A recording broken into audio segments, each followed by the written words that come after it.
the radical, fundamental principles of freedom, rational self-interest, and individual rights. This is the Yaron Brook Show.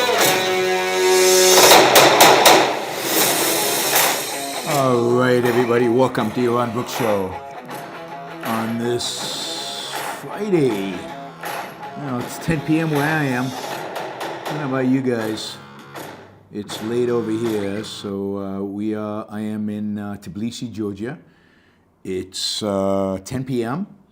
I know many of you, it's still middle of the day or early afternoon, 1 o'clock Eastern Time and 10 a.m. Pacific Time.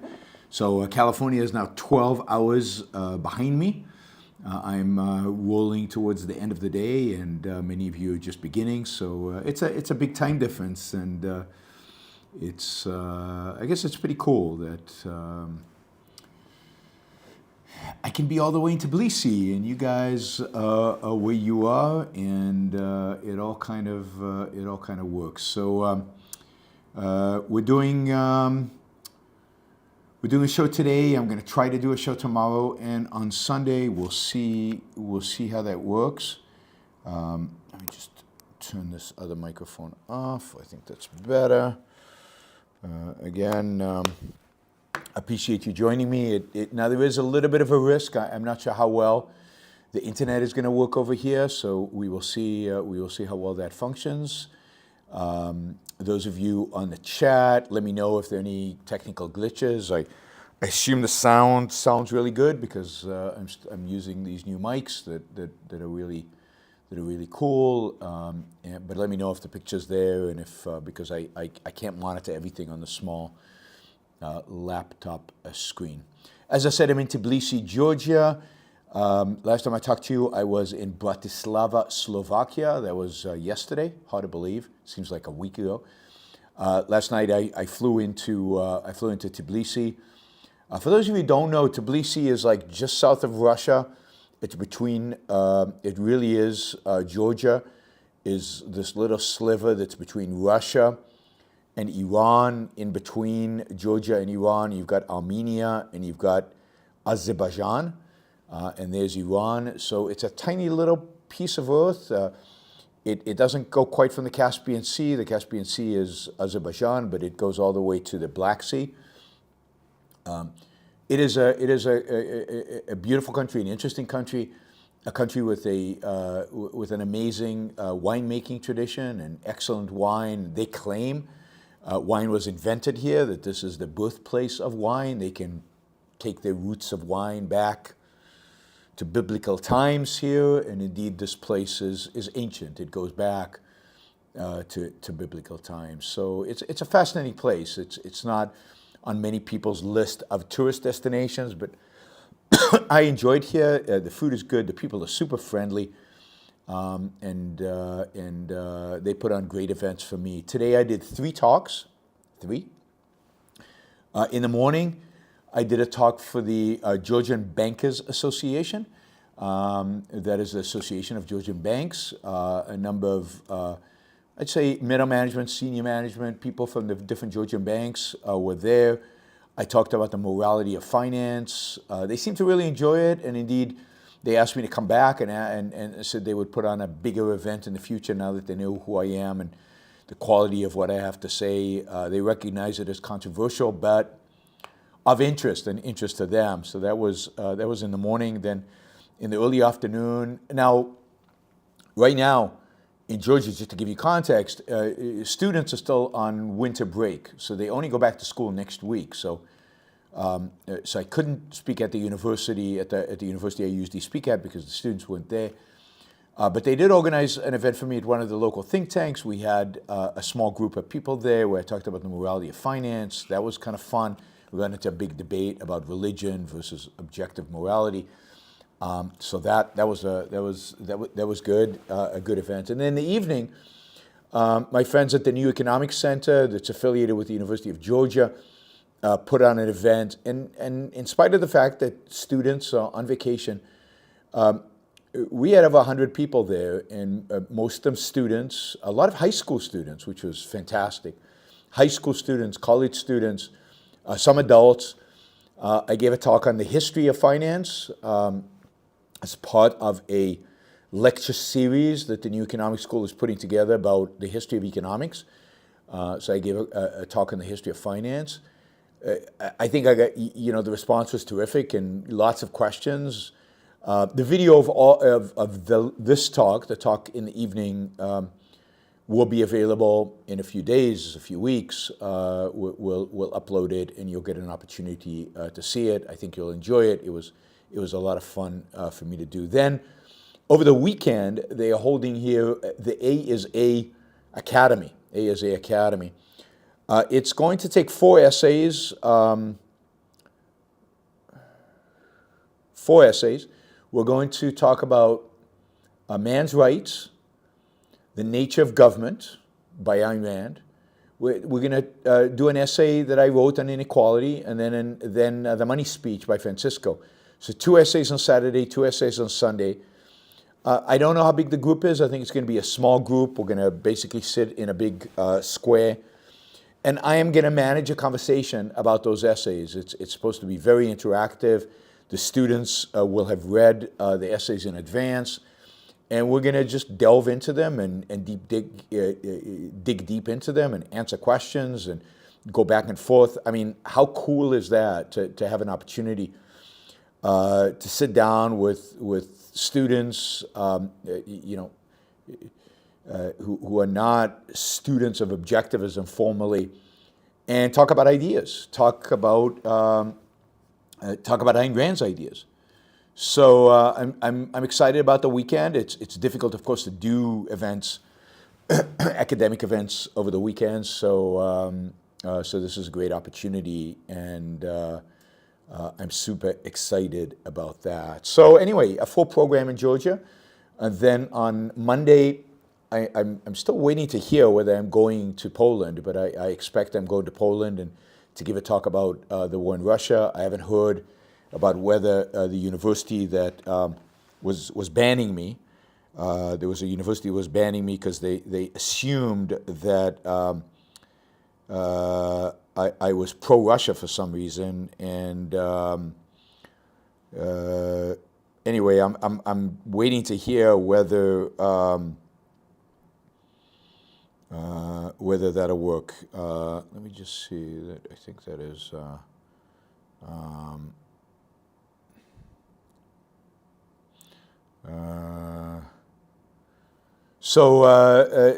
I go to Poland on Monday. I go to Zurich on Tuesday. I'll give a talk for the Liberal Institute in Zurich, again on capitalism, socialism, and war. And then I travel on Thursday to Budapest. I'm going to give a talk, I think, on the morality of capitalism in Budapest. Maybe I can throw in a few lines about why Orban is such a disaster. Then from Budapest, I fly to Sweden, to Uppsala, University of Uppsala in Sweden. And from Uppsala, I fly to London, where I'm doing a couple of events in London over the weekend. So full schedule, as you know, as you can tell. As I said, I'm going to try to do as many of these shows as possible during my travels. I remind everybody that you can use the Super Chat to ask me questions, and I encourage that. It's a way to support the show. I know we don't have as many people watching as we do when I'm home and regular shows, so fewer people, less opportunity, I think, to contribute, but I see some of you already starting to contribute, so thank you. I very much appreciate that. So let me see, what is going on with... just see if I can reload this. Whoops, probably shouldn't have done that. There we go. Okay, that's better. Thank you, Wes. Wes just contributed $50. Thank you. I very much appreciate that. So today we have a goal of $650. I'm trying to make up for the fact that there are very few shows. And for example, yesterday's show, we didn't make, it's hard to make the target when so few people are watching. Okay, one last thing about Tbilisi. And then we'll get into our topic, which is woke, cancel culture, and Roald Dahl, the children's book author Dahl, and generally the latest trends among woke and cancel culture. I'm not going to make this show very long, partially because I'm losing my voice. I've done 3 talks today. This is 4th, so voice is going, and it's just hard given the dryness. One last thing about Tbilisi, my hotel here is right across from the parliament. The Georgian parliament is right across the street, or a little to the side, but across the street.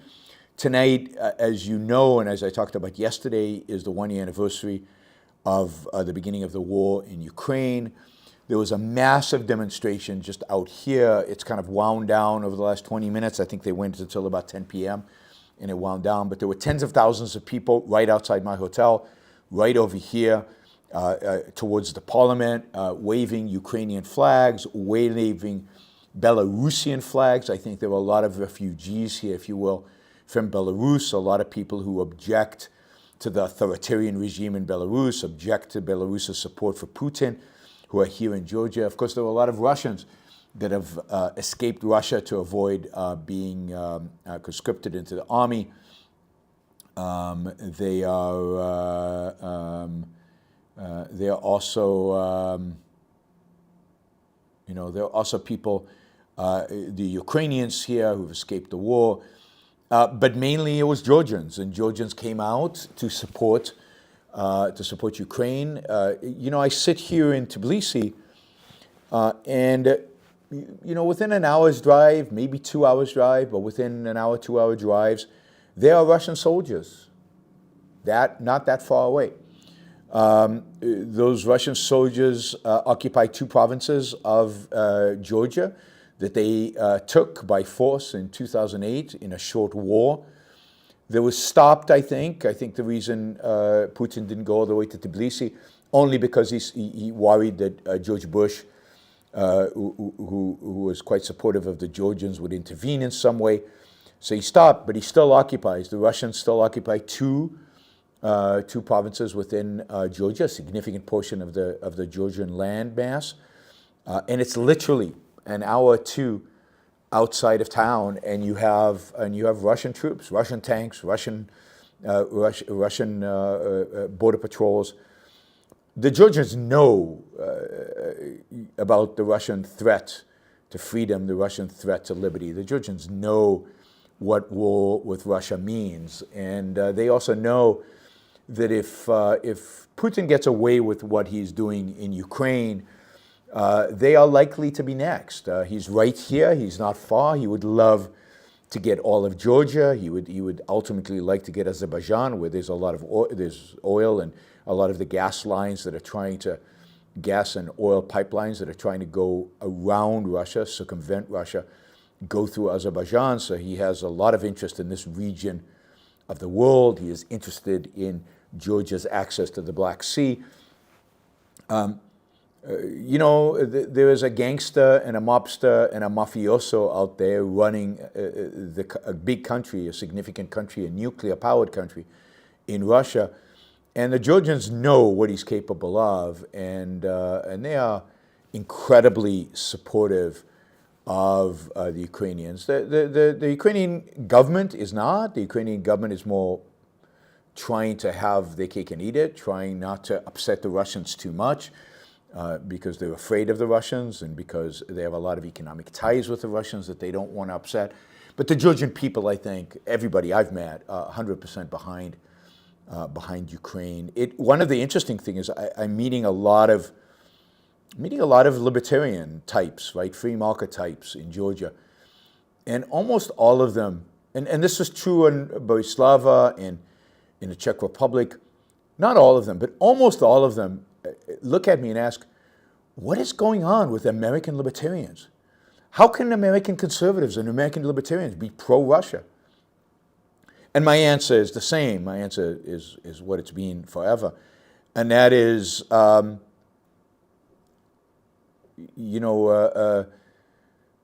libertarians in particular, the libertarians hate the American government.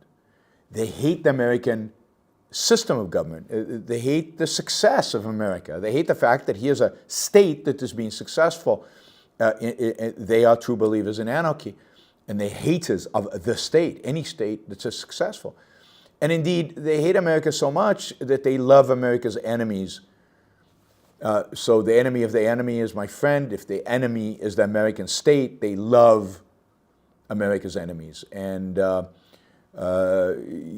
fact is that many of them are also conservative. They have conservative social values in spite of being libertarian. And they absolutely ask that. They all ask that. What is going on with American libertarians? Why are American libertarians so pro-Russia? They can't understand it. And so that's part of it. Part of it is the hatred that I think American libertarians have towards the American government itself and the American system of government and the American success as a government.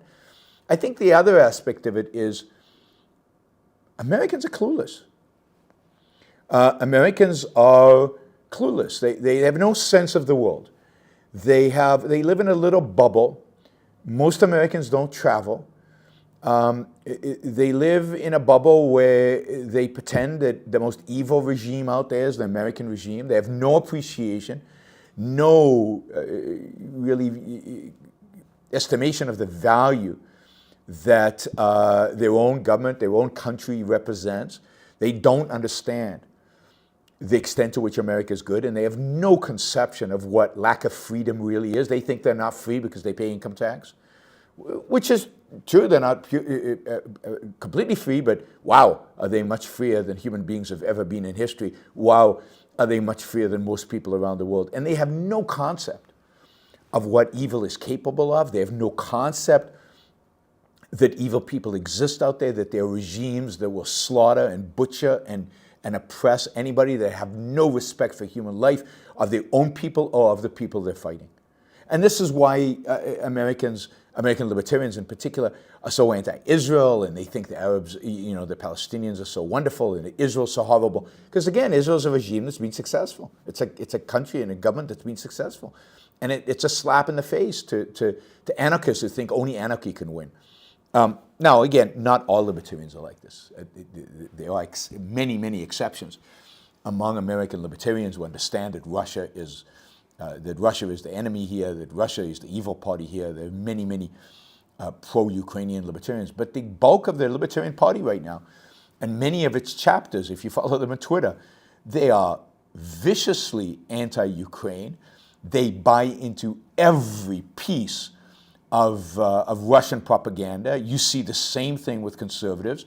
You see it with Jordan Peterson, which is, his position on Russia is disgusting, is too nice of a term for it. And part of it is being clueless, but part of it is also the elevation of being anti-left to all-encompassing, dominating every other idea and every other value. And the domination of social values. That is, they love Putin because he's anti-gay. They love Putin because he's anti-trans. They love Putin because he's anti-woke. And that to them is above and beyond anything else. Anything else.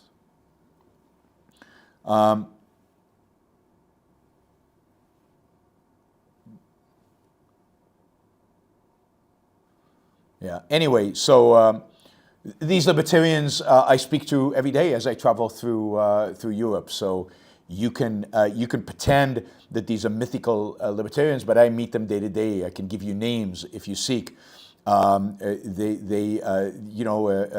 Libertarians in the Czech Republic, libertarians in Slovakia, and now libertarians in Georgia. And I suspect I'll get the same question from libertarians in Poland, who are overwhelmingly pro-Ukraine and are significantly concerned with the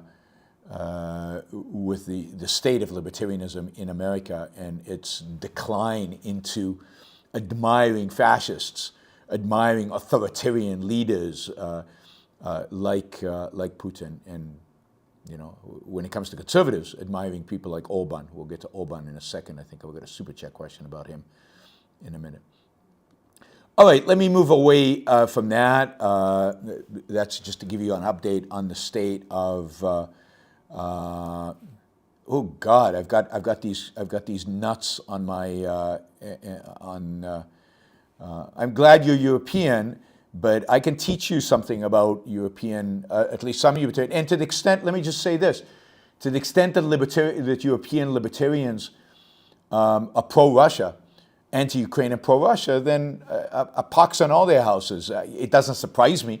I don't consider myself a libertarian. Americans who admire Putin or who are pro-Russia in this war, you know, it's disgusting. So maybe I'm meeting the better libertarians. Cool. I like meeting the better libertarians. I'm all cool with meeting the better libertarians. So go for it. You know, whether you live here, you don't live here, I don't really care, because the point is that the people I meet are complaining about this. Maybe they represent a small minority of libertarians. That's sad for libertarianism. If the libertarians in Europe support Russia, to hell with them. And you know, and it's a complete and utter libertarianism is a complete and utter disaster in that perspective. All right, so let's see what else. Yeah, I mean, I'm really.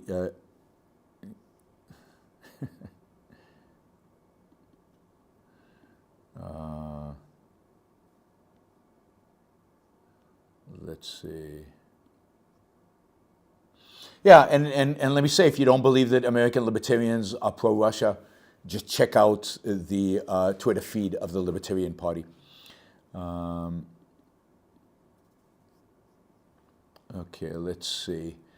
So I really did not want to talk about Ukraine again. I talked about that yesterday, so I'm going to move on.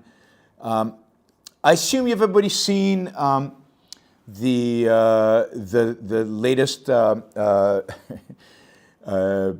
woke phenomena, the latest woke, what do you call it, conflict or ridiculous act, which is, of course, the rewriting of, why the hell is this window? God. What some have called an act of literary vandalism. I like that. So this is an article called "An Act of Literary Vandalism," where the publisher, not because of anybody demanding it, not because of the government forcing them, not because of any act, the publisher, who owns the copyright of the books and, according to current law, has every right to edit them, change them, has taken the books of Roald Dahl. You might know, I know Roald Dahl primarily from Matilda. I think Matilda is the main book of Roald Dahl's that I have read. He's a little bit too absurdist and a little bit too vulgar for my vulgar and ugly for my taste in children's literature. These are not books I particularly encourage my kids to read. You know, they're kind of fun and interesting, but they're also ugly. They emphasize ugliness. So I guess to some extent I canceled Roald Dahl a long time ago because I don't really Roald Dahl a while ago because I didn't really enjoy it, except Matilda. I thought Matilda was really, really funny and quirky and interesting. But what Dahl is known for are characters who are quirky and different. He describes them often as fat and ugly and all kinds of colorful descriptions. The action is often depressing. His books don't necessarily have happy endings, and ugly things and grotesque stuff happens to people in his story. You don't like that? Don't read Roald Dahl. Roald Dahl, just Dahl. I'm just calling Dahl because everything else is clearly too difficult. Anyway, what the publisher decided to do is the publisher has decided to soften him and to make him more, quote, appropriate for the 21st century and for woke culture. So, for example, in Augustus Gloop, one of the characters in his books, is no longer fat Because to call somebody fat is just inconsiderate and not nice. And why point that out? And it's just not politically correct. It's not woke. Mr. Twit is no longer fearfully ugly. Fearfully ugly, not just ugly, fearfully ugly. Because again, that's just not right. The Oompa Loompas have gone gender neutral in the new editions of the books. This is the publisher Puffin, and they are basically taking all the books and they've assigned, special woke sensitivity readers. Literally, they call them sensitivity readers. And these sensitivities readers have gone through the books and have marked all the passages that they have found potentially offensive to some potential child, adult, I don't know. These sensitivity readers, sometimes they're called inclusive minds. I don't know what the hell that means. Which is a collective of for people who are passionate about inclusion and accessibility in children's literature. So these are people who specialize in destroying children's literature for the sake of woke culture.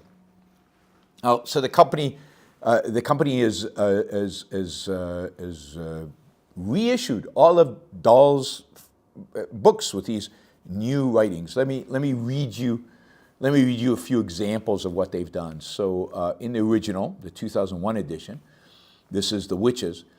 Dahl wrote, "Don't be foolish," my grandmother said.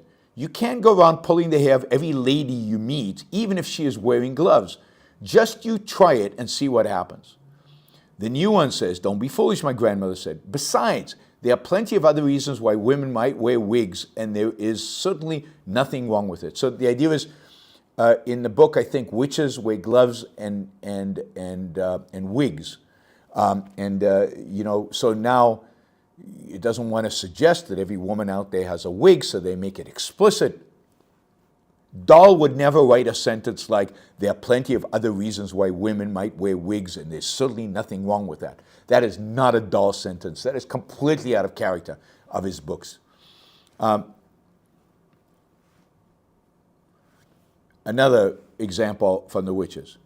"Even if she is working as a cashier in a supermarket or typing letters for a businessman."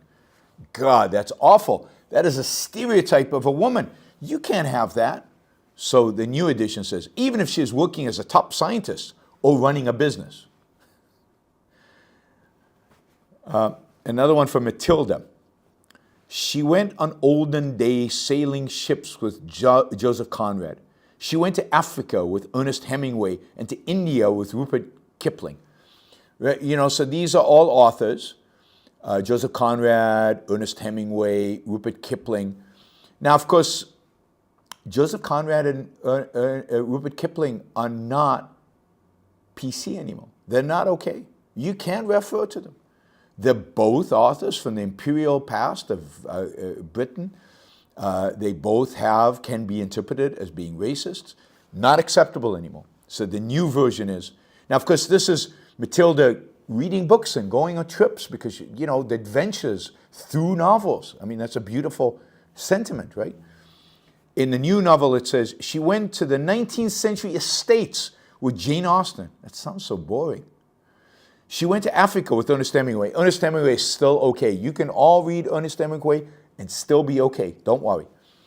And California, with John Steinbeck, instead of to India with Rupert Kipling. So again, all the references to physical appearance have been edited. The word fat has been removed. In Charlie and the Chocolate Factory, now he's only described as enormous, not as a ball of dough. Ball of dough is out, right? In the same story, the Oompa Loompas are not tiny, titchy, or no higher than my knee, but merely small. I mean, how dull of a language. I mean, Dahl is known for this kind of tiny, titchy, no higher than my knee, small. How dull is that beyond anything else? They were once small men. Now the Oompa Loompas are small people. because we can't gender define them. I mean, who knows? Maybe they've chosen not to be men since then. Boys and girls now have been turned into children. No boys and girls. And the cloud men in James and the Peach have become cloud people. And Fantastic Mr. Fox's 3 sons have become 3 daughters. And then you've got whole sections that were never written, that they've added. They've added.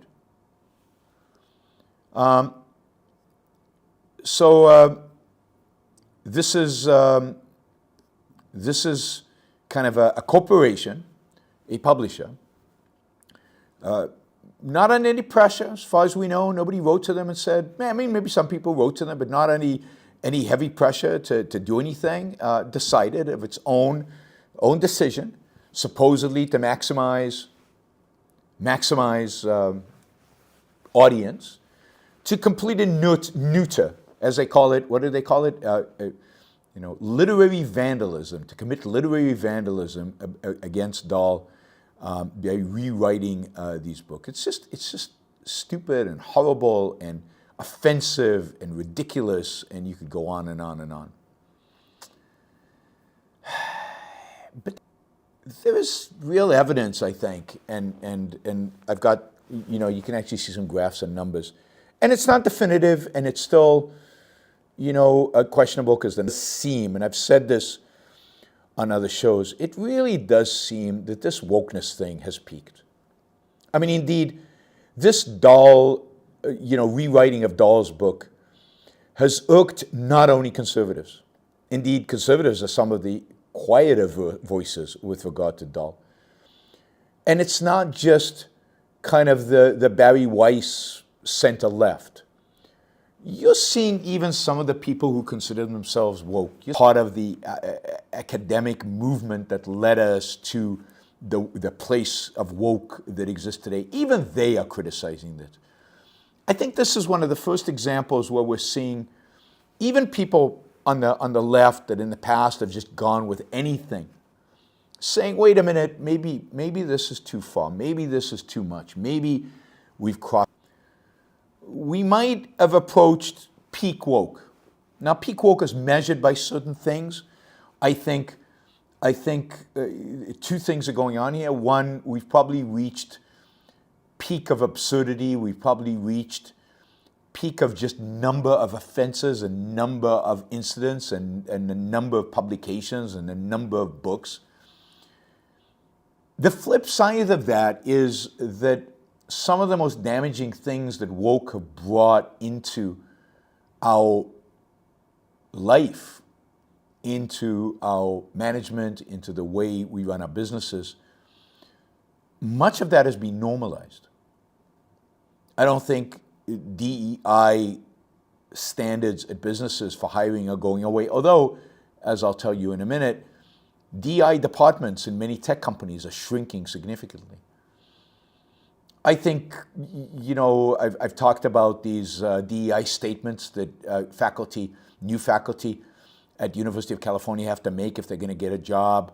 I don't think that's going away anytime soon, but I have a feeling that a lot of departments are going to weight them less, right, than others.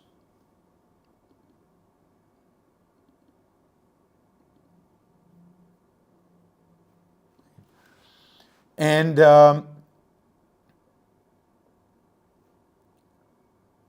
it seems like there's kind of a new permanent level of these institutions and this attitude that now is going to be in society.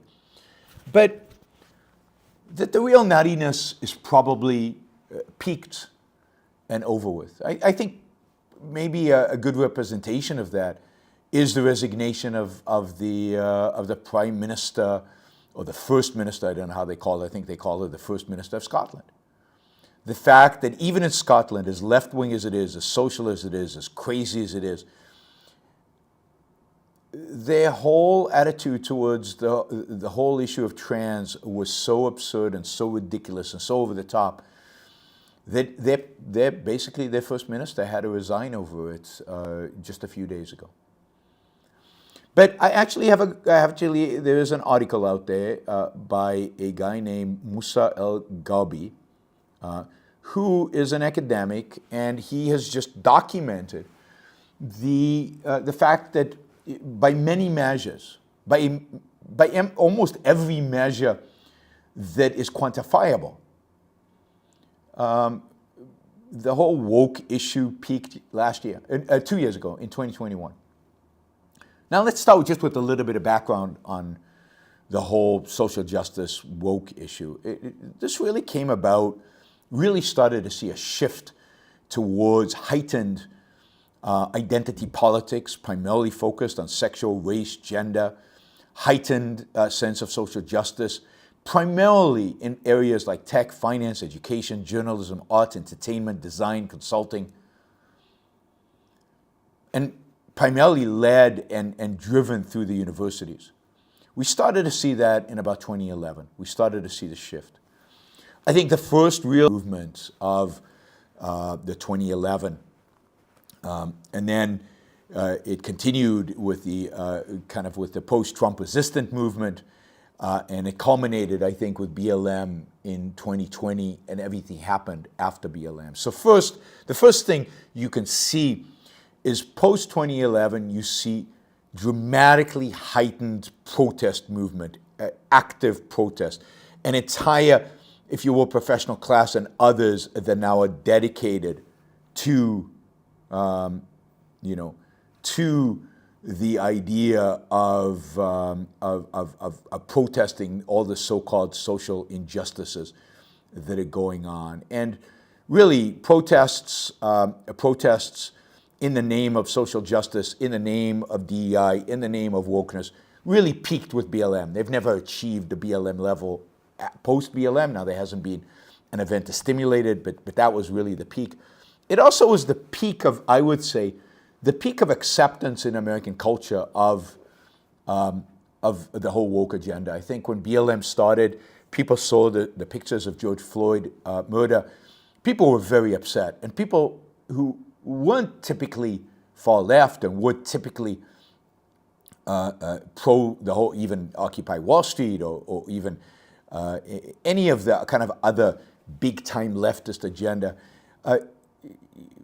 people really responded to George Floyd and responded to reflection and a lot of honest support for whatever positive element there was within BLM. I think a lot of people were convinced there was systemic racism and there was the potential of racism in police departments. And right or wrong, I think many of them were honest and they demonstrated. But then as the demonstration turned into riots, and the riots continued and continued and continued.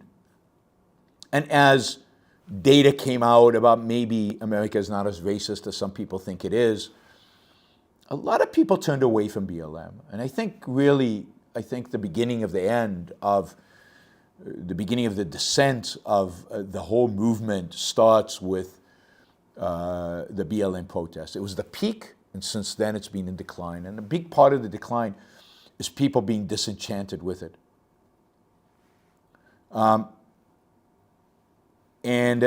People walked away, I think, and walked away from the whole woke movement. But it took time. It took the absurdities of wokeness to really come to the forefront.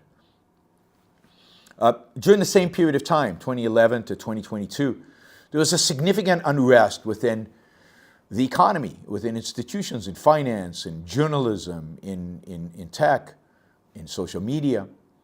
There were significant campaigns to get people fired. Every year you heard stories about people getting fired because of opinions they expressed that were not, quote, politically correct based on the latest woke thing. And when institutions were called upon, hey, why did you do this? They would issue apologies. They would, on contentious political issues, organizations and institutions and corporations took strong stands, which they hadn't historically. Corporations donated enormous amounts of money to activist organizations, and almost all of them expanded their DEI initiatives.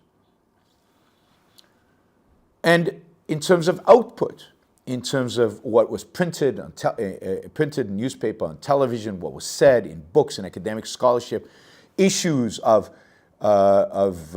discrimination based on race, gender, trans issues, all of these issues. You see from 2011 upticks in publication and talking about it and the repeated certain woke terms, all accelerated through that.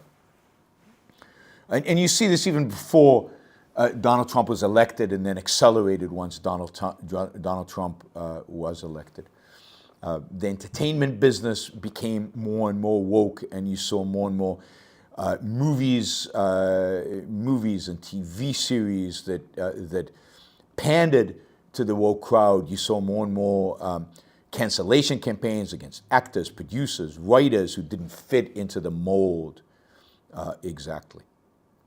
So there was this massive trend from 2011 really to 2021 where all of this happened. And people, if you look at liberals or left, people who identify as liberals or democratic, they moved far left on these issues. And this became a real big issue. Indeed, it was so bad that to some extent it became, these woke issues became dominantly issues of white leftists. And to a large extent, they alienated non-whites, they alienated less educated, they alienated less affluent, because the real woke people were rich, were well-educated, and they tended to be white. But after 10 years of this acceleration, and again, a lot of these statistics coming out of this article called The Great Awakening is Winding Down by Musa Al-Gharbi. You can find him. He's got a Substack, like everybody.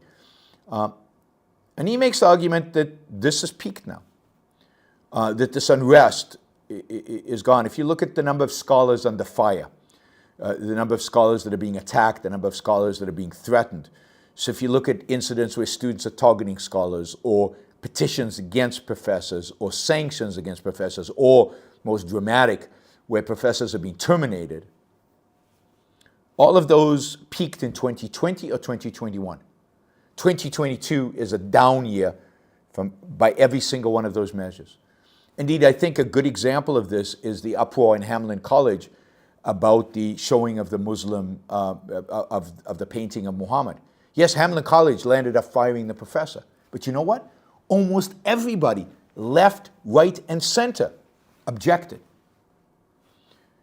The art department, about as left as you can get probably, at the University of Minnesota, objected. Other universities objected. The teacher who was fired was hired by another university in Minnesota with Muslim students in that university, and yet they were hired.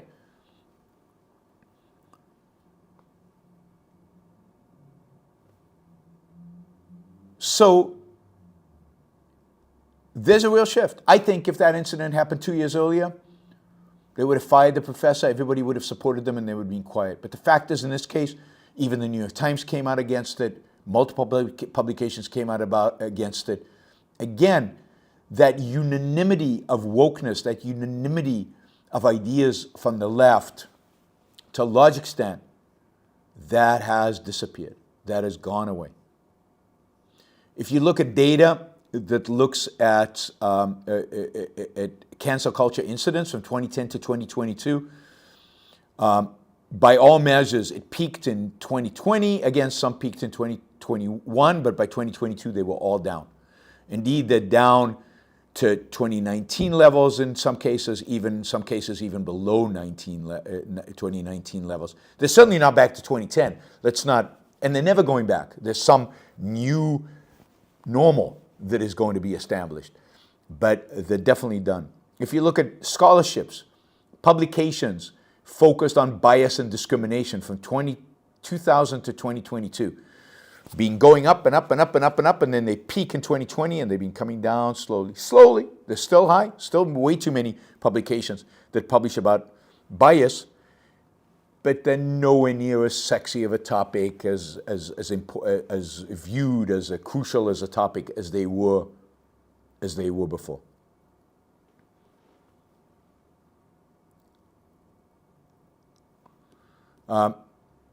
Even in the media, if you look at just media, news media, publications, and TV and stuff like that. Well, I think this is just this is print media. If you look at the frequency of the use of the term racist, racists, racism, right? Again, it was pretty flat until about 2010. Almost no, I mean, there was always discussion about racism, but 2010, it just goes like that. It just goes through the roof. Peaks at 2020, collapses in 2021, goes down again in 2022. And, in places like the Wall Street Journal, it's almost back to 2010 levels. Places like the New York Times, it's back to like 2015, 2016 levels. In the Washington Post, it's back to 2015, maybe 2016, 17 levels. Every single one of the major publications, it's down significantly. So I've told you, I thought wokeness had peaked, but this guy is giving us data, which is cool. If you look at search terms on cable news discourse about diversity, equity, harm, racism, sexism, white privilege, all of them down. Peaked in 2021, down in 2022. Now, again, this could all reverse. This could be a false alarm. Other aspects of this, here's a story which I found interesting. The New York Times was recently, and I'm reading from the article, the New York Times was recently targeted by GLAAD.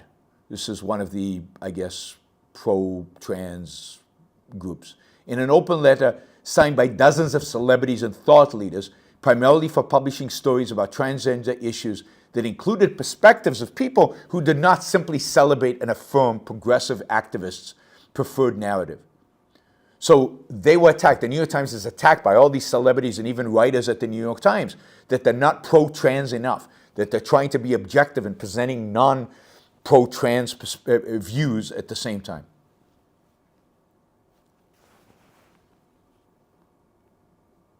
So here's what happened.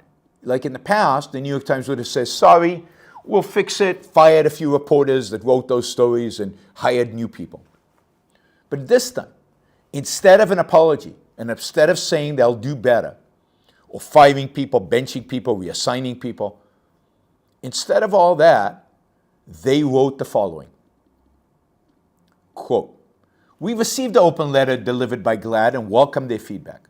We understand how GLAAD and the other co-signers of the letter see our coverage. But at the same time, we recognize that GLAAD's advocacy mission and the Times' journalistic mission are different. Wow. Our journalism strives to explore, interrogate, and reflect the experiences, ideas, and debates in society to help readers understand them. Our reporting did just that, and we're proud of it.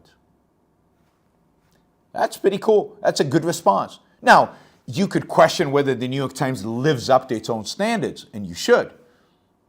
But the fact that they stood up to GLAAD, the fact that they reaffirmed their commitment to such reporting and that they would not be just a mouthpiece for leftist advocates is pretty impressive. Now, it gets even better, I think, because contemporary demanding greater conformance with progressive activists, the narrative of progressive activists on transgender issues. And this was the New York Times response, quote, it is not unusual for outside groups to critique our coverage or to rally supporters to influence our journalism. In this case, however, members of staff and contributors to the Times joined the effort. Their protest letter included direct attacks on several colleagues, singling them out of policy. We do not welcome and will not tolerate participation by Times journalists in protests organized by advocacy groups or attacks on colleagues in our social media and other public forums. Wow. 2 years ago, you would have not seen that from the New York Times. 2 years ago, I could have told you stories of the exact opposite happening in the New York Times. Times, they are changing. It's just, it's mind-boggling that the New York Times wrote that. And you're seeing it across the board. And if you look at opinions of Americans, liberals, leftists, they have moderated as well. They've moved away from the more radical position. So here's a question here's a statement that people were asked whether they view it positively or negatively. Do they disagree with it, basically? Do they disagree with it? Here's this, and work their way up. Blacks should do the same without any special favor. So, in the past, among white liberals, 40% disagreed in 2012. That went up to almost... disagreement with this is down among blacks, among Hispanics, even among white conservatives, but their numbers were never very high to begin with. But in every measure, the idea that blacks should do the same without any special favors is more popular now than it was 2 years ago. Again, small movements, slightly, from 80 to 60% is not slightly. God. Again, these could reverse themselves. It's a small popularity of a lot of these leftist ideas has become is declining. The vibes have shifted. It's definitely shifted.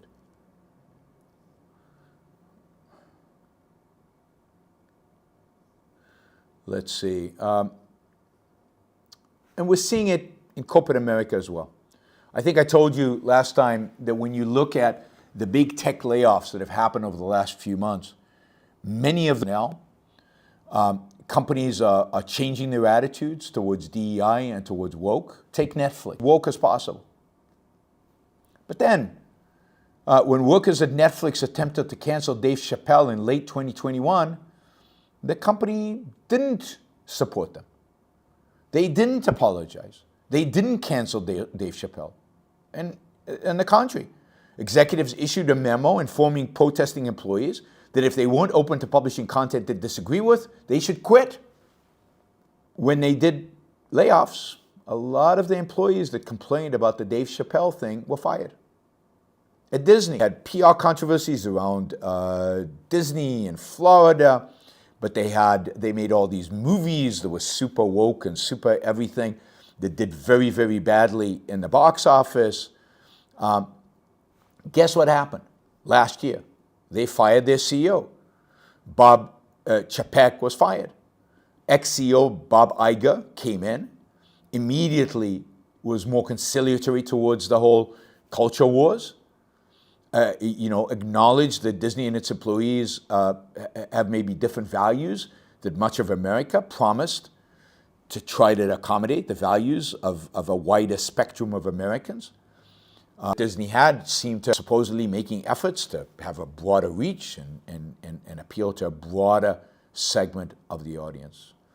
I mean, across the board, employers seem to feel less social pressure to conspicuously conform with demands, again, I'm reading from this article, made in the name of social justice. Instead, executives seems to feel increasing social permission to marginalize, censor, or purge employee activists in order to shore up their own authority and enhance the bottom line. Now again, and has now become entrenched in corporate America, some version of it. But I think the excess of wokeness, the worst of wokeness, the craziness, I think that's peaked. And I think that's in decline. And I think we're getting some semblance of normalcy and reasonableness, yes. And I, for one, am encouraged and think that times are better, right? Times are better. Now, I think a lot of people out there don't like that message. I think there is an entire industry based on an entire emotional connection based on the idea that the world is falling apart, that the world is horrible and terrible, that all the trends are going against us and we need to fight everybody and everything because, the world is horrible and wokeness is all over the place. I think a message that says things might be getting better is not a popular message. I don't think I'm going to add any subscribers as a consequence of this. I think quite the contrary. I think the end of America, the end of the world is much more appealing, it seems, to people. All right.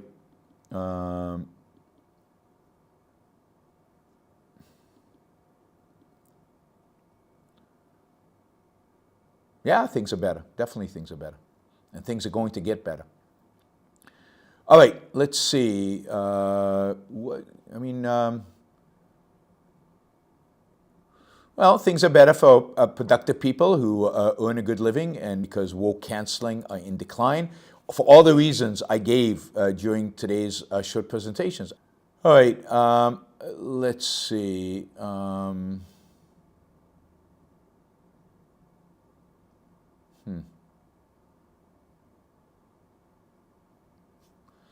All right, let's jump into the super chat here. Johannes says, it seems to me many mothers have struggles with control even when their son is an adult. It's appealing to deal with it as a son. I mean, look, I think many mothers and many fathers can be irrational and often are irrational. I think that often fathers don't have, feel more attached. I do think that in the culture in which we live, women tend to be more emotional than men. I don't think that's necessarily coded in and deterministic, but it's true in the culture that we live. And as a consequence, women express their emotions negatively and positively more than men do, and therefore women form this emotional attachment with their children in ways that often men do not. So, yeah. Ooh, people are accusing me of behaving badly. I'm curious. I haven't followed all of the chat. I can't because I was on this laptop. I can't follow the chat and do everything. I think it's my standing on principle people don't like. Anyway, Tekezha asks, I'm new to objectivism somewhat. I've read Atlas Shrugged and Fountainhead, watched a lot of your videos and a lot from the Institute. Could you give me an example of how to simply define objectivism to a Christian family member? Simply define objectivism. Objectivism is the reality. I mean, I think the best way to do it is with Ayn Rand's kind of objectivism on one foot. I'm trying to think where you can find that. Is it in The Voice of Reason? One of the essay books has that column of Ayn Rand's where she defines or describes objectivism. Reality is what it is. A is A. Upholds the law of identity, rejects the existence of contradictions in reality, upholds the law of causality, rejects the view that of the primacy of consciousness, that consciousness creates reality, rejects the idea that reality is your emotions. The way you know about reality is through reason. Reason is our basic means of survival. It is the way we know reality. It's how we accumulate knowledge. We don't get knowledge from revelation. We don't get knowledge from, from our emotions. Only the individual can reason, and the standard for morality is the individual and his happiness. The standard for morality is the individual's ability to survive and to thrive and to flourish. And for that, he must discover a morality. He can't do it automatically. It doesn't just come for him, right?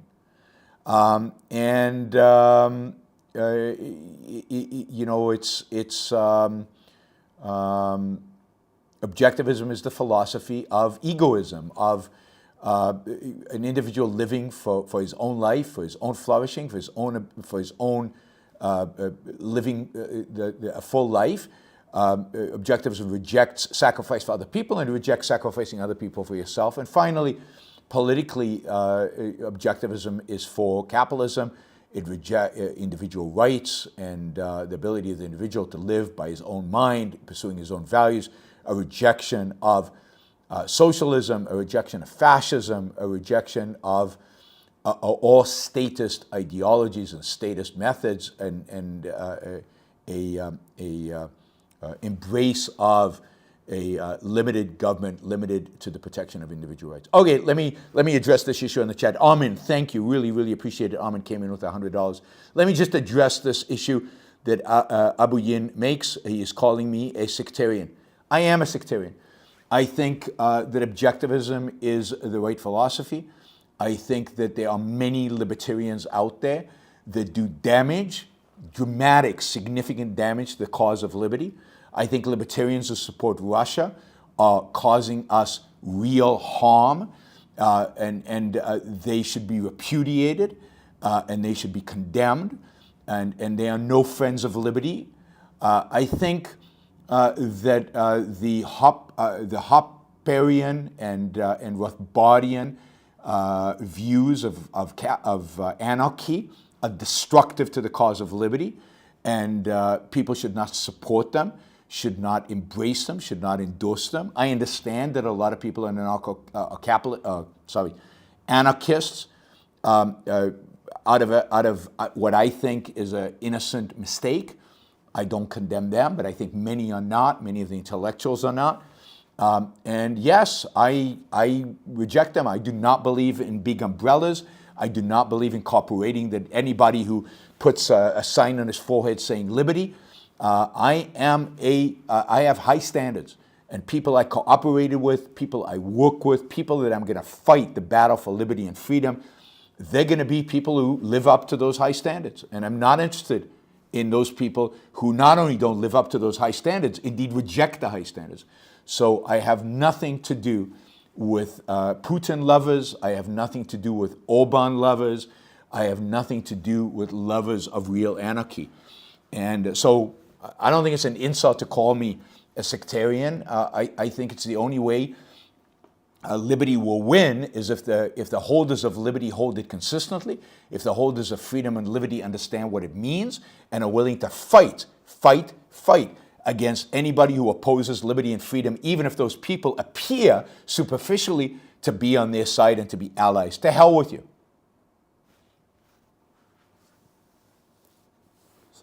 So I have nothing against, any, I can't remember calling Abu Yin a nut, but, I've called lots of people nuts, and usually they deserve it. Let's see. And,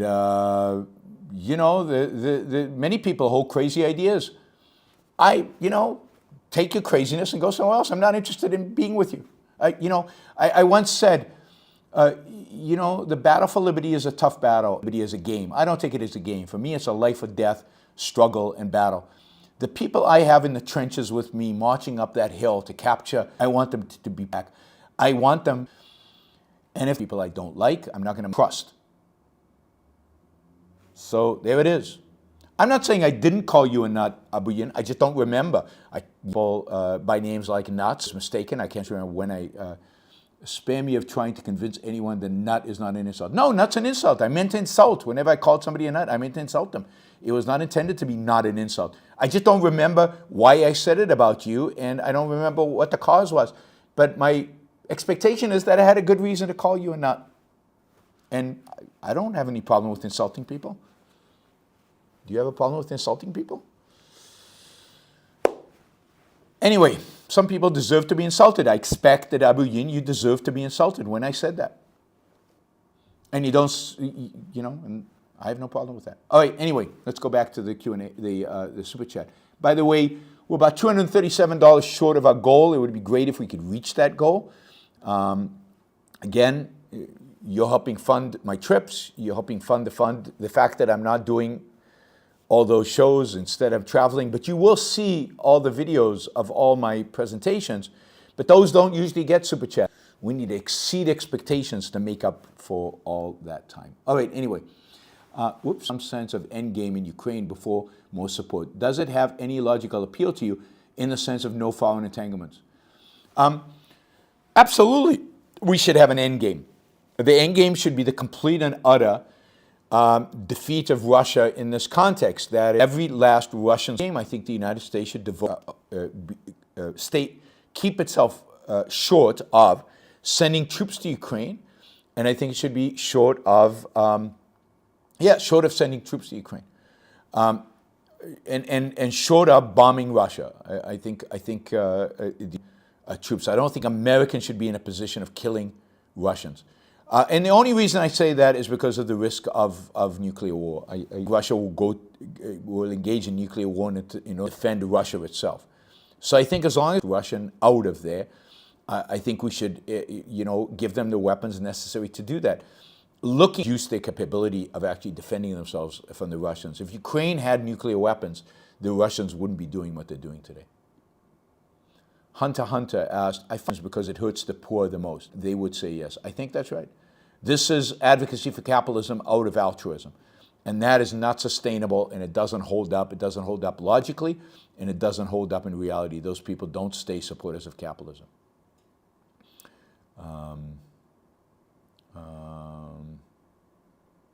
Serkis, Gollum, drank a special juice concoction to keep his voice lubricated while filming Lord of the Rings. Fourth speaking engagement. This is going longer than some of the others. I just get dry mouth from being in the hotel with the heating on. So I need either a humidifier or I just need to get out more. Plus it's winter. Winter, everything dries up because of the cold. So it just is what it is. In Prague, handling my parents' probate in 3 countries. No problem, Jason. I'll be in Prague again. There are some libertarians who actually like me, who not like some on the chat, are easily offended and easily upset. But there's some who like me and keep inviting me back. Maybe that'll change. Maybe they'll stop inviting me back because I'm such a offensive, sectarian. I don't know. I seem to be traveling all over the world, speaking to all kinds of groups in all kinds of contexts: libertarians, conservatives, center-left. I'm speaking everywhere, and yet I'm sectarian somehow. I won't speak to anybody. All right. John says, I just started the video, so I'm still only 191 short of the 650. There's a really good chance we can make the 650 or maybe more in the next few minutes. This is turning out to be an hour and a half, 2-hour show, which is not what I expected it to be. So please, from now on, only $20 or above questions. It would be great if we got some $50 questions and we made it to the 650 quickly or maybe exceeded it. But no more $5, $10 questions. We just don't have the time to answer them. All right, let's do these quickly. These are $5 and $10 ones. Roland says, I spent 2 weeks in Tbilisi to get around the COVID restrictions so I could make it to OCON in Austin. It was definitely worth it. Absolutely. And Tbilisi, I like Tbilisi. Tbilisi is a nice place. Roland also says, Orban's party officially has cronyism as its chief policy. They call it supporting domestic businesses. Yes, and it's cronyism up the wazoo. I mean, they completely control the media. They control all the big businesses. Orban's, all his college buddies have juicy positions that pay them a fortune. And you know who pays the bills? The European Union. That is the Germans, the Dutch, the Danish. Northern Europe pays the bills for Hungary. Hungary is a subsidized country.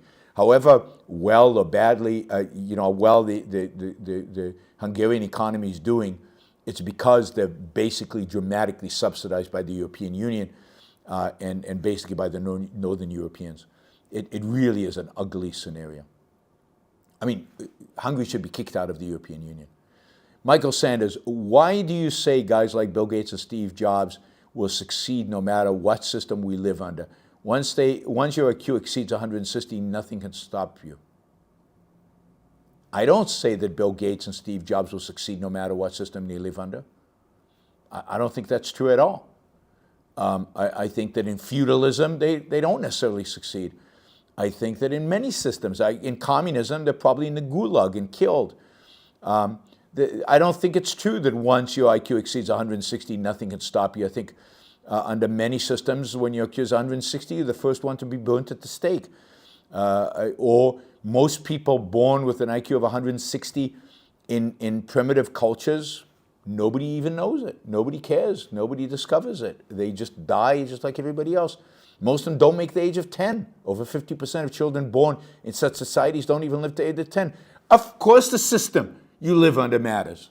Dramatically matters, no matter what your IQ is. If IQ mattered that much, which it doesn't. J.P. Colin, headed to Lake Tahoe, California to ski, but a blizzard rerouted me and delayed it.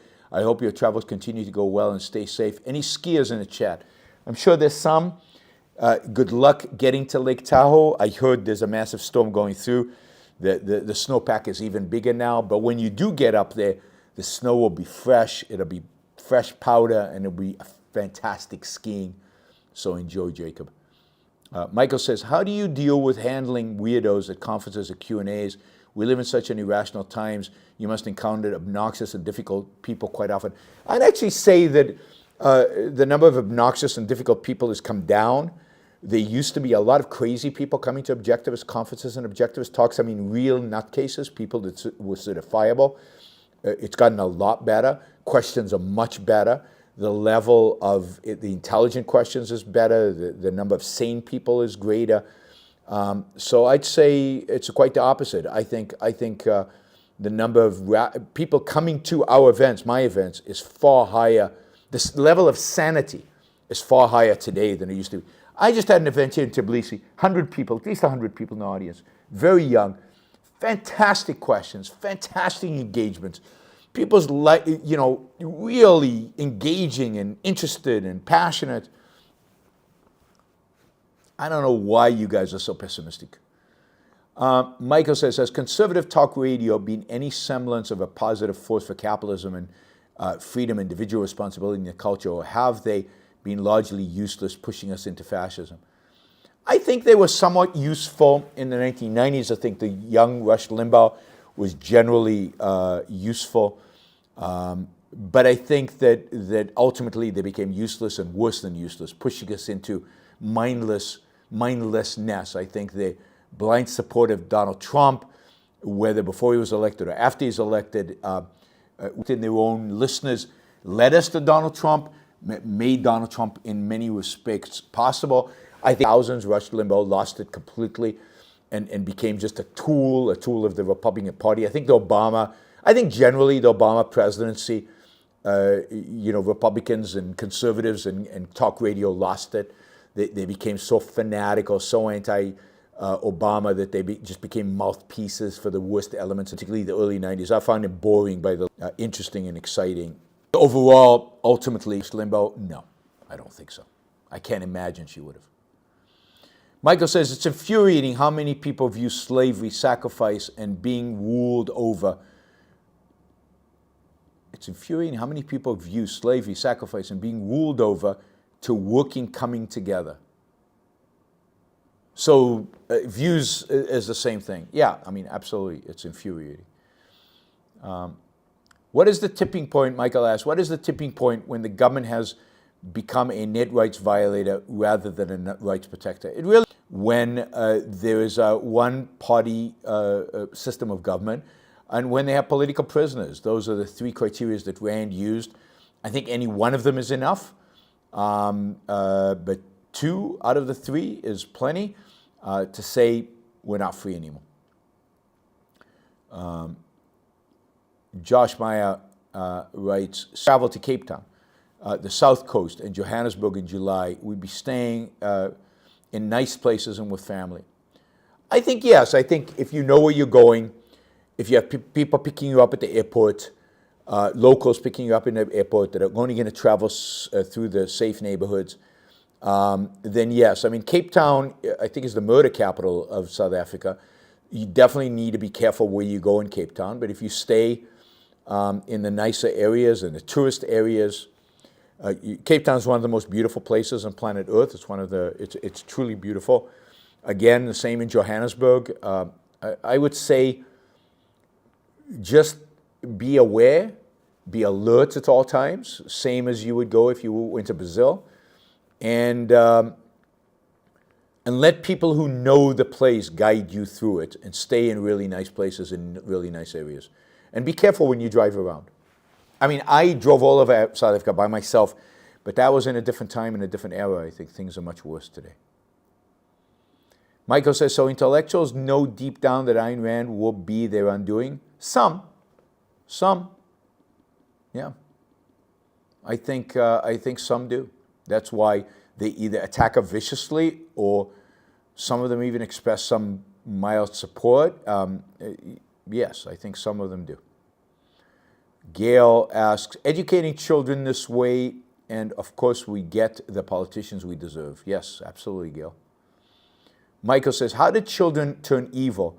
They come out so pure and good. Well, they don't come out good. They just come out children. They're neither good nor evil when they come out. They're just struggling to figure the world out. And when they start thinking, when they start being conceptual, some of them choose to evade. And that's the turning point. Evasion is the turning point. And some of them choose that. And that's when they turn evil. Bree says, is there anyone talking of kicking Russia out of Georgia now that they are so weak? Also, there is a Russian girl who moved to Tbilisi, Natasha's Adventures, 373 subscribers. It might be worth talking to her. I don't think there's any talk of kicking Russia out of Georgia. Georgia doesn't feel strong enough. And you see, their perspective is, and I've talked to Georgians here, although somebody will tell me in the chat in a minute that I don't know who, I don't talk to anybody, and I don't know who I'm talking to, and I'm making stuff up, which is what Abuyan was doing earlier. But I talked to Georgians here, and they say, look, Europe rallied around Ukraine because they see Russia as a direct threat if they win in Ukraine.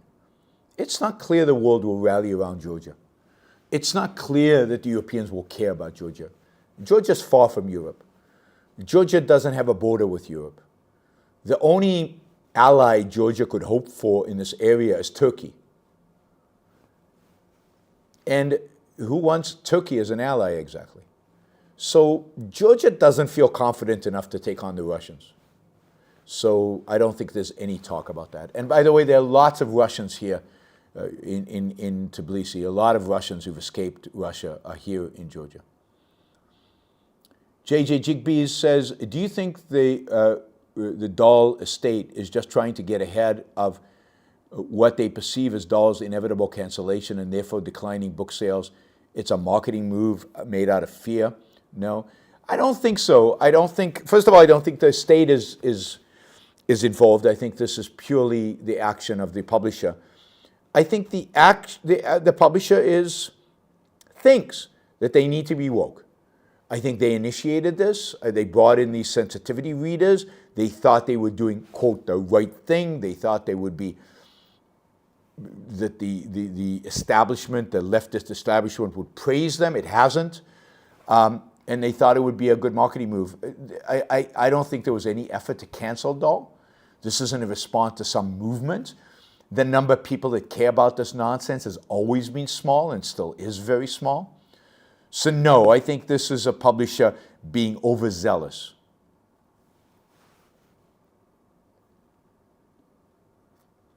Scott, can you see that woke has peaked is coincidentally a useful narrative for Bill Kristol types that don't want to have to push back on it? Why do I care what Bill Kristol thinks? I don't care what Bill Kristol thinks. I'm looking at the data. I'm looking at what's going on in the world. All I care about is reality. I don't care about what their motivation is, who's pushing and who's there. That's the kind of politicking that other people can do. I care about reality. I care about facts. And if woke has peaked, I don't care what other people are going to use it or not use it, all that bullshit. I'm interested in the facts. Has woke peaked? Are academics writing more about woke today or less about woke today? Is the New York Times more receptive to the woke or less receptive to the woke? Is Silicon Valley firing people in DEI departments or aren't they firing people in DEI departments? The whole Bill Kristol types. First of all, who are these Bill Kristol types? And types that are much worse than Bill Kristol. Jordan Peterson types. The Yoram Chazoni types. Yoram Chazoni is 1,000 times more dangerous than Bill Kristol is to America and to Americans and to your liberties and to your freedoms. So I'm not interested in what Bill Kristol types will do or won't do. I'm not interested in what the neoconservatives might think or not think. That doesn't interest me. What interests me is truth, facts, evidence, reality. And I'm not going to be all hysterical so I can get the Bill Kristol type to be hysterical so they fight harder. That's absurd and ridiculous. Not on this show. You don't get that nonsense. I'm not going to try to manipulate you so you can behave in ways that I think are helpful to you. I'm going to tell you the truth and you decide what to do. Wow, what a concept. That's unusual. Andrew says, what does it say that your trolls accuse you presenting no evidence during a show when that evidence is being presented? I think the answer, the question answers itself. They're trolls, and you know, they're not serious. They're not serious. If they were serious, they'd present evidence. If they were serious, they'd actually present facts. But it's not about facts. It's about fear. Scott's primary motivation, for example, is fear. Fear of the left. Fear of anything the left does. And anything he thinks will hold back the left. Anything he thinks will reduce that fear is okay, including lying and denying facts and rejecting facts and manipulating people. As long as the left is held back, that's all he cares about. And if the left is declining in its power, for example, if woke is declining, there's a problem because so many people have defined themselves based on a negative. And if that negative goes away, if that negative changes, they're in trouble. They're going to have to change their attitude. So now I don't think woke is going away. I think woke will only morph. I think there'll be something new that the left does that's going to be horrible and awful that will attack. I'm just saying the phenomena of wokeness seems to be, and I've said a number of times during the show, I might be wrong. It might turn around. It might go the other way. But so far, over the last couple of years, it seems to be in decline. This is a good thing. We should celebrate this. We should be excited about it. And maybe some of our efforts at work, a celebration. And instead they're bemoaning it. Oh, don't say it. Don't say it. It's not about changing the name. It's about the phenomena. And because they're afraid of that. If it goes away, what will their identity be? A suggestion, CNN series on Alex Murdock is like Shakespearean tragedy on the slippery slope of immorality. Interesting. I'll have to take a look at it. All right, Robert Mancuso. What are your thoughts on Peter Zeihan's predictions of China's demise over the last 10 years? I'm going to do a show on Peter when I get back to Puerto Rico. I'm not going to do it from the road. It's too complex. But generally, I agree with Peter about China's decline. I think he exaggerates it. I think China is in decline, but I think it's going to be much slower than Peter thinks it is. I think it's going to be slower demographically, and I think it's going to be slower economically. I think it's in decline. That trend, I think, is absolutely true. But I don't think it's going to happen quite as fast as Peter Zeihan promotes. Again, the way you get followers, the way you get hefty speaking fees and huge amounts of money and attention and large crowds is by making big, bold, exaggerated predictions. Whether that is predictions about the end of the world, that works, that really works. The predictions about the end of China and the United States surviving, which Peter does, that works. And making them bold and sometimes rounding out the edges of facts so that the facts are not completely there. That's how you do it. I mean, and you can see that with some of the biggest proponents of this are the anti-vaxxers. They make these bold predictions. People are dying. They're dropping dead in the streets because they got vaccinated. It's destroying civilization. It's worse than the Holocaust, the number of people that are dying because of the vaccines. They are making a lot more money on social media. I mean, a lot more money, by orders of magnitude of like 10. More money than I do on social media, because that's what sells. That's what people want. People want simple and scary. Simple and scary. My ideas are complex, subtle, nuanced, thoughtful, and for the most part, I'm not here to scare you. I'm not here to scare you. For the most part, I'm here to judge ultimately. And I don't think the world will end. I've been around for long enough to know that they've been catastrophizing since the 1960s that the world, well, no, since the beginning of time. But in my lifetime, every couple of years, there's a new catastrophe on the horizon. Peter is interesting, and a lot of what he says is true, but a lot of what he says is not. And China's in decline. It's going to take him a lot longer than 10 years to collapse, if you will. And I'll be interested to look back 10 years from now and see who was right, me or Peter Zane. That's interesting. Me versus a lot of the catastrophizers out there. Who was more right? We'll see. Wesley says, you've spoken very highly of Georgia being pro-freedom, yet many there admire Stalin. How do you reconcile that? I don't think many here admire Stalin. There are people here that admire Stalin because there's still an element of collectivism and tribalism here, and he's one of them. I find that many, many more people admire Stalin in Russia than admire Stalin in Georgia. I have to say, I've never met a Georgian student who admires Stalin, and now granted, I've only been exposed to hundreds of them over many years. I've been coming to Georgia for now 8, 9 years, pretty much every year, except for the 2 COVID years. I was here every single year.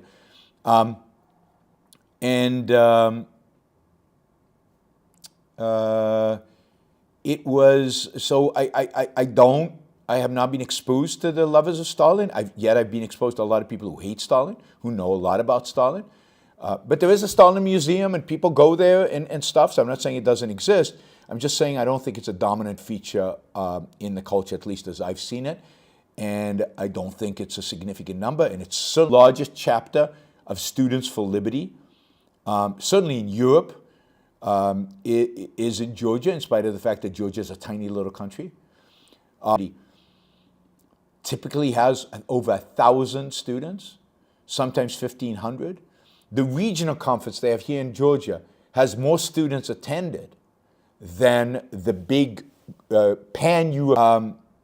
ESFL in Georgia is massive, and ESFL is not pro-Stalin. And it's one of the largest student groups in Georgia, one of the most influential student groups in Georgia. So yes, I'm very positive about Georgia. And again, there was a period in Georgia in the 2000s where there were massive pro-market reforms like we haven't seen in almost any other country. Those were led by Sheshek Grili, who is now in. They completely changed this, and believe me, they were no fans of Stalin, and they completely changed this culture. Now, it's backslid a little bit since then. Some of the reforms were overturned, but Georgia has a relatively, in the global scale of things, relatively free market and a relative attitude towards freedom among its society. All right, Bash Bannigan says, a few bucks for logic and freedom. Thank you, Bash Bannigan. And Jason says, where did you eat in Prague? Any main dinner with the gang there? Unfortunately, I did 2 events in Prague, one at Severo and one at Anglo-American. For those of you who say, I am sectarian, which is bizarre, right? Because I speak to everybody. Severo, which used to be very libertarian, is now more libertarian conservative. They invited me to come and speak. I went to speak. I then spoke for Students for Liberty, a libertarian organization, and a bunch of libertarian there, even one person who supports Russia, who I got into an argument with, were in the audience. I spoke in front of them. So that ate up, like, I flew into Prague, gave 2 talks, and then right after that, I had to go to my hotel room because I had to participate in a board meeting via Zoom. So I basically didn't eat in Prague. So no, there was no main dinner, no good restaurant. I really haven't eaten. My first night in London, I ate at Palomar, one of my favorite restaurants in London, an Israeli restaurant, which was very good. But other than that, even in Georgia here, I still really haven't. Hoping on Sunday we go to a good Georgian restaurant because I kind of miss good Georgian food. Like, we're snacking on Georgian food, which I like. But there you go.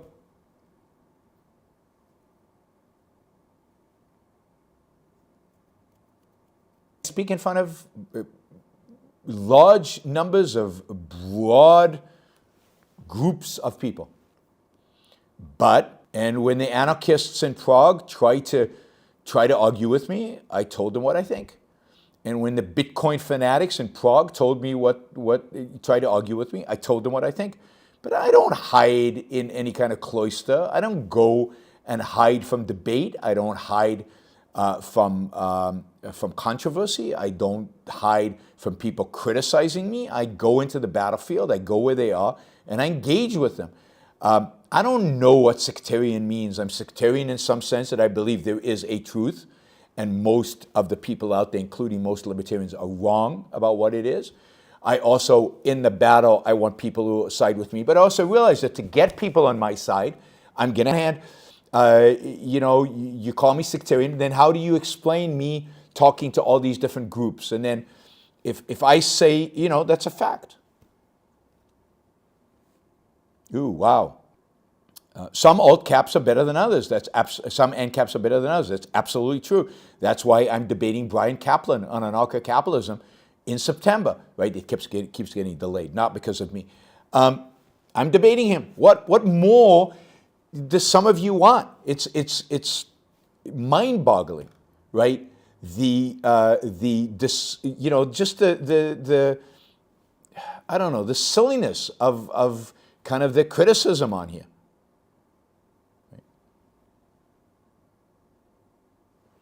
Yeah, I'm sectarian in some respects, and it turns out I'm not sectarian in other respects. So I know these kind of things are subtleties, are hard for you. But I said I don't have any problem with being sectarian in a sense. My sect is the right sect, so I'm fine with it. But I also do reach out to groups that completely disagree with me, and that I disagree with them. So I don't know what you want to call it. I don't really care.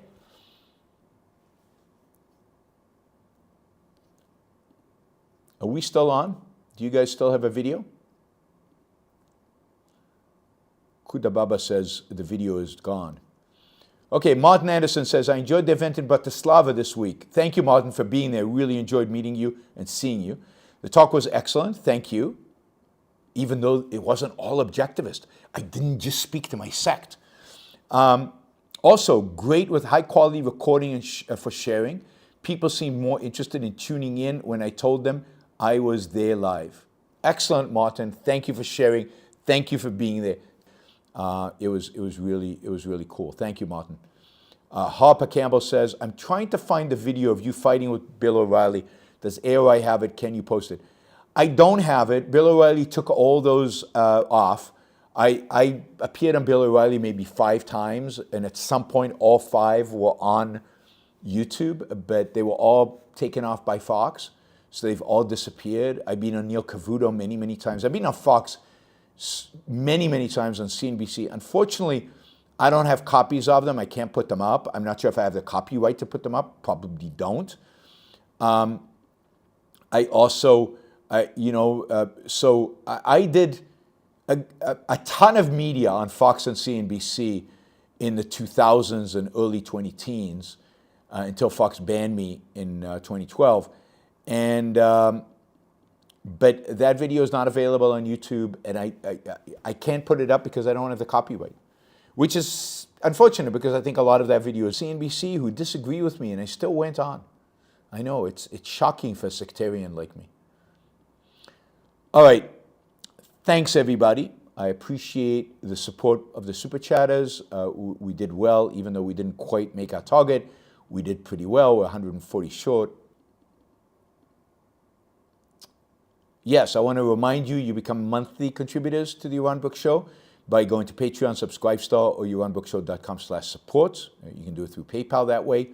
Oh, James just asked a $20 question. Do you believe people reflectively attack and belittle Ayn Rand because we live in a filthy, nihilistic times and they know on some level she has the answers to the hedonistic, nihilistic emptiness and they fear this? Yes, I think that's a big part of it.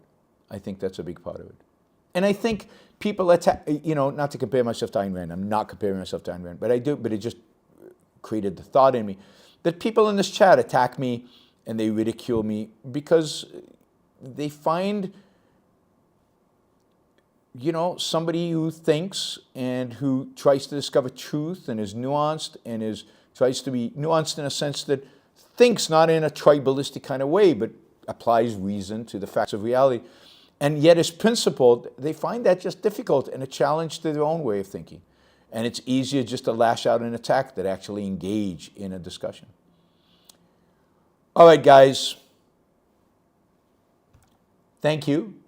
I appreciate everybody. I appreciate your support. I appreciate you being on the chat. By the way, the more chat there is, the better it is for the algorithm. So I appreciate all of your arguments on the chat. It helps with the algorithm. It helps promote the video. I am going to sleep. It is, God, it is 11:45, quarter to midnight here in Tbilisi. I have 2 seminars tomorrow morning. And then 2 interviews. I'm doing 2 interviews for different podcasters. You know, those sectarian podcasters? I'm doing 2 interviews tomorrow as well for Georgian podcasters, bloggers. So full day tomorrow as well. All right. Have a good night. Bye. Know who you are. When I used to mention your name, views or clips, they've seen you. Keep it up. You guys a huge amount.